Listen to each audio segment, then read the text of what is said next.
먼저 영상 하나 좀 보시죠. 요즘은 구단들이 이런 영상을 참 잘 만드는 것 같습니다. SNS를 참 잘 쓴다는 느낌인데, 아무래도 이제 팬들이 SNS를 통해 가지고 구단의 소식을 접하는 일이 많다 보니까 이런 실력도 올라오는 것 같습니다.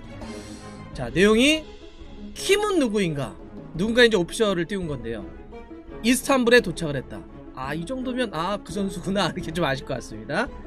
요거는 제가 터키 언어여가지고 막 발음을 찾아봤는데 굉장히 발음하기 어렵던데, 잔네발? 뭐 이 정도의 느낌이 들더라고요. CANAVAR 이제 터키어고, 뜻을 찾아봤더니 괴물, 야수 이런 뜻이라고 합니다. 스토퍼 포지션은 등번호는 3번. 이 정도면 그 선수 이미 뭐 이스탄불 이런 얘기 할 때도 아셨을 것 같습니다. 맞습니다. 김민재 선수의 터키 페네르바체 오피셜이 떴습니다. 사실 이제 그동안 조금 오피셜이 왜 이렇게 좀 느려지죠? 지난번 거의 마무리가 다 된 것 같았는데 왜 발표가 안 날까요? 좀 걱정하신 분들도 계셨는데, 절차에 약간의 좀 문제가 있었다고 하고요. 다 이제 마무리되면서 지난 새벽에 페네르바체가 김민재 선수 영입했다라고 하는 오피셜을 딱 띄웠습니다. 페네르바체의 공식 홈페이지에 들어갔더니 일면에 관련한 소식을 좀 올려놨던데, 제목을 한글로 딱 써놨습니다. 김민재 선수가 우리 페네르바체에 왔습니다 라고 하는 제목인데요. 내용을 놓고 보면 페네르바체는 중국 베이징에서 수비수 김민재를 영입을 했다. 계약기간은 4년, 28개의 트로피를 보유한 형제 국가 터키의 명문팀 페네르바체에 온 것을 환영한다, 이런 내용입니다. 형제 국가는 아무래도 이제 우리가 과거에 전쟁의 아픔을 또 함께 했던 게 있기 때문에 우리 형제 국가라는 얘기를 하게 되죠. 이래저래로 2002년 월드컵 때도 그렇고 인연이 많습니다. 김연경 선수도 그렇고요. 계약 기간은 이제 4년이라고 하는데, 원래 이제 유럽은 대다수 한 5년 정도를 일반적으로 좀 맺어요. 어느 정도 나이가 한 20대 중반이거나 초반이면. 근데 4년이라고 하는 것은 조금 줄여진 것 같아요. 아무래도 김민재 선수가 뭐 이미 팀도 얘기하고 터키 미디어들도 얘기하는데, 여기서 잘 성공을 해서 성장을 해서 또 다른 곳으로 넘어가기 위한 스텝업에 대한 고민을 갖고 있기 때문에 계약 기간을 살짝 좀 조정을 한 것 같습니다. 자, 등번호는 수비수의 상징인 3번을 달게 됐습니다. 지난 시즌의 페네르바체의 3번은 그 우루과이 출신의 센터백이었는데 파울로 레모스가 달았습니다. 이 번호를 이제 김민재 선수가 달고 이번 시즌 뛰게 되는 거고요. 페네르바체 또 공식 홈페이지에 김민재 선수가 지정병원에서 메디컬 테스트를 받은 그 소식 사진과 함께 좀 올려놨던데, 메디컬 검사 결과 뭐 전혀 문제가 없다, 사진과 함께 통과했음을 알렸습니다. 자, 이렇게 되면 정말 김민재 선수가 오랫동안 그리고 너무나 진심으로 바랬던 유럽 진출 이제 하게 된 건데요. 중국에서 한 2시즌 반 정도 뛰게 된 거죠. 그래서 이번에 이제 자신의 첫 번째 유럽 팀이 결정이 된 건데, 정말 잘 됐으면 좋겠어요. 성장을 해가지고 더더더더더 유럽의 아주 중심으로 들어가서 우리나라 선수들이 수비수로서 유럽에서 굉장히 자리를 잡기가 쉽지 않거든요. 특히나 그게 가운데 위치라면. 사이드는 그래도 조금 우리가 비벼볼 만한 위치인데, 아무래도 이 센터백 같은 경우는 이 덩치가 유럽의 공격수들하고 막 부닥치고 속도 경쟁을 하고 물리적인 힘이 좀 필요하기 때문에 쉽지 않았었는데, 사실 김민재 선수는 아까도 표현했지만 뭐 몬스터, 야수, 괴물 이런 거 아닙니까? 제대로 한번 한국 선수도 아시아 선수도 유럽 무대에서 그대로 부닥쳐가지고 중심에서 싸울 수 있다, 이 센터백 위치에서도 보여줬으면 좋겠습니다. 페네르바체 좋은 팀입니다. 터키에서는 3대 명문 중에 하나죠. 갈라타사라이, 베슈타슈 이런 팀들과 함께 터키의 최고의 팀 중에 하나로 좀 불리는 팀이고요. 지난 시즌도 터키 리그에서 굉장히 아쉽게 3위를 차지했어요. 우승팀과는 승점이 2점 차밖에 되지 않습니다. 상당히 좀 아쉬웠는데, 그래서 이제 3위 차지하면서 유로파 리그를 진출하게 됐고요. 그래서 유로파 리그 이번 달이에요.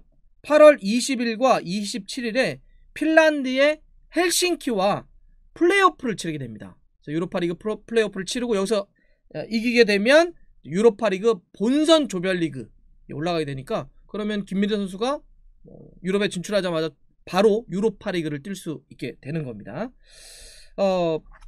페네르바체의 터키 리그 자국 리그 첫 경기는 이번 주말에 열리게 돼요. 16일이고요. 일요일에서 월요일 넘어가는 새벽 3시 45분 아다나 데미르 스포르 원정 경기를 이제 갖게 됩니다. 올 시즌 첫 경기는 아마 이 경기는 모르겠습니다. 조금 더 바로 오피셜이 떴으니까 몇 가지 좀 정리도 좀 하고 몸도 좀 만들고 호흡도 좀 하려면 조금은 좀 기다려야 되지 않을까 좀 생각은 듭니다. 페네르바체라고 하는 팀도 괜찮은 팀이지만 이게 그렇잖아요. 선수 사실 우리 사람도 마찬가지지만 자기를 이해하고 인정해주고 이런 사람과 함께 일해야 돼요. 맨날 못하는 것만 지적하는 사람하고 하면 스트레스 받아서 못 삽니다. 잘한다. 나를 인정해주고 이해해주는 사람. 김민재 선수는 그런 차원에서 보자면 정말 이적 잘한 거예요. 페네르바체의 이 감독이 포르투갈 출신의 비토르 페레이라 감독인데 이 감독이 지난해까지 중국 상하이의 감독이었습니다. 김민재 선수를 너무나 잘 알고 있어요. 네. 그리고 페네르바체의 골키퍼 코치가 독일 출신의 미카엘 크라프트인데 과거에 K리그 부천과 인천에서 코치 생활을 했고요. 얼마 전까지 베이징에서 또 골키퍼 코치로 활동을 했기 때문에 더더더더 김민재를 잘 압니다. 그러니까 감독도 코치도 김민재 잘한다. 예. 그러기 때문에 사실 영입한 거기도 하고 저는 그런 의미에서 좀 잘 갔다 생각이 좀 들고요. 터키 현지 미디어들의 평가도 굉장히 좀 기대가 좀 크고 좋은 선수다 라고 하는 찬사를 좀 많이 보내고 있는데요. 자, 요거 한번 보시죠. 토트넘과 유벤투스가 관심있게 지켜본 재능이 김민재다. 터키 현지 미디어의 평가인데요. 야수라는 별명에 걸맞는 그런 수비 능력을 갖고 있다 라고 좀 평가를 하고 있고요. 키가 크면서도 빠르고 강력하다. 사실 이게 김민재 선수가 갖고 있는 가장 큰 강점이죠. 이 정도 피지컬을 갖고 있는데 정말 속도내 여러 가지로 밀리지가 않기 때문에 바로 이런 강점에 대해 이야기를 했고요. 근데 이렇게 또 표현하더라고요. 모든 공격수의 유형을 제압할 수 있는 잠재력을 지니고 있다. 네. 이거는 사실 상세가 빠르건 아니면 힘이 있건 김민재 선수가 빠르고 힘이 있으니까 누구든지 다 상대할 수 있는 그런 능력을 갖고 있는 선수다. 그런 퍼포먼스가 있다라고 하는 걸 얘기하는 건데 그러면서 이제 이런 얘기도 해요. 과거에는 패스의 전개가 조금 부족하다는 평가가 있었다. 하지만 콕 찍어서 2017년 이후에 이러한 패스 영역 또한 발전을 했다. 최근 4년 동안 롱패스에 상당한 진전이 있었다. 네. 그러면서 이렇게 정리합니다. 김민재는 터키에 오자마자 팀의 변화를 일으킬 것이며 우리가 오랫동안 지켜본 최고의 수비수 모습을 만날 수 있게 될 것이다 라고 하는 기대와 찬사를 좀 보내고 있습니다. 확실히 터키 쪽 현지에서의 기대가 굉장히 큰 것 같아요. 또 그런 것도 좀 이야기를 했던데 김민재 선수가 이번에 터키행 페네르바체를 선택한 이유는 여러 가지가 있는데 페네르바체에서 열심히 해서 이 팀을 올리는 것도 있고 여기서 또 개인적으로 성장을 해서 좀 더 유럽의 중심으로 가려고 하는 것도 있고 사실 그 포르투갈이나 터키의 팀들은 그 성장을 해서 또 다른 데로 가는 거에 대해서는 그런 게 많이 지켜왔던 모습이기 때문에 특별히 문제가 되지는 않습니다. 근데 그러면서 또 하나 얘기하는 게 김민재 선수가 내년 이제 후반기에 있죠. 카타르 월드컵에 대한 생각을 상당히 많이 했다는 거예요. 이건 이제 현지에서도 이야기를 하는데 카타르 월드컵이 있기 때문에 지금 그 한 1년 반 정도 기간 동안 최대한 많이 뛸 수 있는 팀을 선택했다는 거예요. 이름값이나 이런 거보다는 누가 그 리그 대단한데 그 팀 이름값 있지 이런 거보다는 내가 가서 실제로 얼마나 많이 뛸 수 있고 또 가능하다면 유럽, 남미 공격수들과 끊임없이 부닥쳐 보면서 그래서 월드컵 때는 내가 이런 싸운 경험을 가지고 빵 부닥쳐 보고 싶다. 그래서 이번에 페네르바체라고 하는 자기가 많이 뛸 수도 있고 경험도 할 수 있고 유로파 리그도 경험할 수 있는 이런 선택을 했다. 그리고 또 하나 이제 이게 우리가 예선을 치르게 될 거 아니에요. 그러면 터키 이스탄불에서는 우리가 상대해야 될 팀들이 다 중동에 있는데 이동의 문제도 문제가 그렇게 크지 않기 때문에 이것도 굉장히 좋다. 그래서 터키를 선택을 했다. 이런 얘기도 좀 하고 있습니다. 그런 것처럼 김민재 선수가 정말 터키보다 잘해줬으면 좋겠고요. 구체적으로는 김민재 선수가 페네르바체에서는 백스리 한 축을 뛰게 될 텐데 페네르바체는 이번 시즌 3-4-2-1을 쓸 겁니다. 최전방 원톱에는 이 독일 다름슈타드에서 이번에 이적해온 장식 공격수죠. 세르다르 두루슨 선수를 세울 거고요. 2선은 우리가 너무나 잘 알고 있는 레알 마드리드, 아스날에 뛰었던 메스투 웨질이 중심을 잡을 거고 수비형 미드필더에는 그 브라질 국가대표 출신인데요. 루이스 구스타보 독일 무대 오래 뛰었고 프랑스 거쳤다가 이제 온 선수인데 이 구스타보가 딱 중심 잡을 거고 마지막이 이제 이 3백인데 여기에 이제 중심은 헝가리 대표로 지난 유로에서 좋은 모습을 보여줬던 192cm의 장신 수비수죠.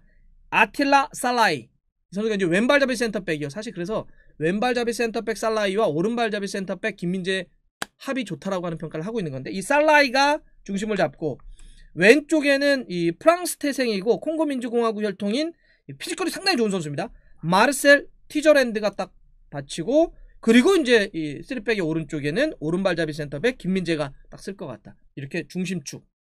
최전방에 두루슨, 외질, 구스타보, 살라이, 김민재, 티저랜드, 이런 식으로 해서 중심축이 딱 코어가 만들어지지 않겠냐, 이런 얘기를 하고 있습니다.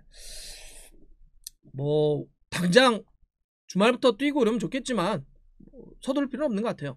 기인호흡으로 우리 보고 있는 거니까 잘 이 팀하고도 또 몸도 잘 만들어가지고 아주 멋지게 좀 보여줬으면 좋겠고, 길어요. 이제 시작입니다. 근데 이거 어디가 중계하려나요? 터키 리그를 중계하나? 이거 봐야 되는데. 저희가 어떻게 방법을 찾아가지고 여러분들과 함께 지켜보고 또 매번 김민재 선수의 활약도 응원하는 그런 거 함께 하겠습니다.